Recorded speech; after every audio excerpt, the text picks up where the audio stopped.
முக்கியமான விடயம் என்பதால் மீண்டும் கேட்கின்றேன். உள்ளூராட்சி மன்ற தேர்தல் தொடர்பில் அமைச்சரவை பேச்சாளர் நலிந்த ஜெயதிச கடந்த வியாழக்கிழமை நடைபெற்ற ஊடக சந்திப்பில் கூறியிருந்தார். உயர் நீதிமன்றத்தின் தீர்ப்பு சபாநாயகருக்கு அனுப்பப்பட்டுள்ளது என்றார். அதனால் வெள்ளிக்கிழமை மீண்டும் அந்த வழக்கு விசாரணைக்கு எடுத்துக் கொள்ளப்பட்டது. தீர்ப்பு அனுப்பப்பட்டுள்ளது என வியாழக்கிழமையே கூறினார்.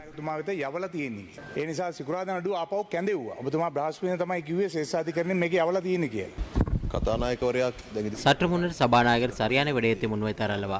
அது இன்னும் கிடைக்கவில்லை. நீதிமன்றம் அவ்வாறானதொரு தீர்ப்பினை வழங்காவிட்டால் ஏன் அவ்வாறு குறிப்பிட வேண்டும்? எவ்வாறு கருத்து தெரிவிக்க முடியும்? அது பிழையானதல்லவா?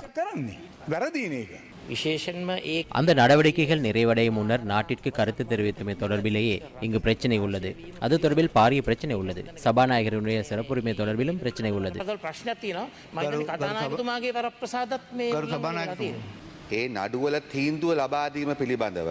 அந்த வழக்கின் தீர்ப்பினை பெற்றுக்கொள்கின்றமை தொடர்பில் அரசியலமைப்பில் உயர்நீதிமன்றத்திற்கு தீர்ப்பு வழங்கும் கால எல்லை குறித்து வழிகாட்டப்பட்டுள்ளது. அது ராக்கெட் சயின்ஸ் இல்லை. இந்த சட்டமூலத்தை யாரேனும் நீதிமன்றத்தில் சவாலுக்கு உட்படுத்தவில்லை என்றால் நமக்கு வாசிப்பினை முன்னெடுக்க முடியும். நாம் ஜனவரி 9 முதலாவது வாசிப்பினை முன்னெடுத்தோம். அதேபோன்று ஜனவரி 27 அதனை கொண்டு வந்து பாராளுமன்றத்தில் விவாதித்திருக்க முடியும். யாராவது சவாலுக்கு உட்படுத்தவில்லை என்றால் மாத்திரம் அவ்வாறு செய்ய முடியும். வழக்கு தொடுத்த பின்னர் செய்ய வேண்டியது தொடர்பிலும் அரசியலமைப்பில் உயர்நீதிமன்றத்திற்கு வழிகாட்டப்பட்டுள்ளது. அதற்கான காலம் வழங்கப்பட்டுள்ளது. நீதிமன்றத்திற்கு வழங்கக்கூடிய இறுதி திகதி 2025 பிப்ரவரி 14 ஆகும். இன்னும் 9 நாட்கள் உயர்நீதிமன்றத்திற்கு காலம் தாழ்த்த முடியும். உங்களுக்கு அந்த தீர்ப்பு கிடைக்கும். ஆகவே அந்த சந்தர்ப்பத்தில் தீர்ப்பு வழங்கினால் அடுத்த பாராளுமன்ற அமர்வில் பிப்ரவரி 18, 19 இந்த சட்டமூலத்தினை இங்கு விவாதிக்க முடியும். அதன் பின்னர் சபாநாயகரே சட்டமூலம் நிறைவேற்றப்பட்டு உங்கள் கையொப்பத்துடன் தேர்தல் ஆணைக்குழுவிற்கு தேர்தலை நடத்துவதற்கான அறிவித்தல் கிடைக்கும். அந்த அறிவித்தலின் பின்னர் 17 தொடக்கம் 17.5 நாட்களுக்குள் அந்த சட்டமூலத்திற்கு அமைய வேட்பு மனுக்களை தாக்கல் செய்ய வேண்டும். உங்களுக்கு பிப்ரவரி 14 உங்களுக்கு இறுதி நாள். இந்த தீர்ப்பு கிடைத்தால் மார்ச் 4, 5, 6 ஆகிய தினங்களில் 7ஆம் தேதி பகல் 12 மணி வரை வேட்பு மனுக்களை தாக்கல் செய்ய முடியும். இதனை எவருக்கும் பாதுகாத்துக் கொள்ள முடியும். அது ரகசியம் அல்ல, சட்டம்.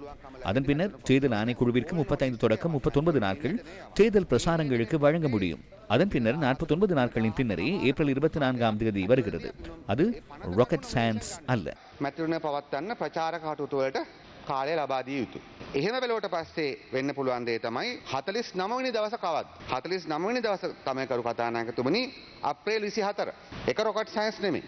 මම நான் மனுதாரராக நீதிமன்றத்திற்கு சென்ற சந்தர்ப்பத்தில் அங்கு தேர்தல் ஆணைக்குழுவிற்கு கூறப்பட்டுள்ளது 3 மாதங்களுக்கு மேற்படாத ஒரு தினத்தில் வேட்பு மனுக்களை ஏற்றுக்கொள்வது தொடர்பான விடயமே அங்குள்ளது. என்னை நிறைவு செய்ய விடுங்கள். அந்த திகதி நிர்ணயிக்கும் அதிகாரம் தேர்தல்கள் ஆணைக்குழுவுக்கு இருக்கின்றது. அனைத்து கட்சிகளுடனும் கலந்துரையாடி அவர்களின் யோசனையும் பெற்று அதனை செய்ய வேண்டும்.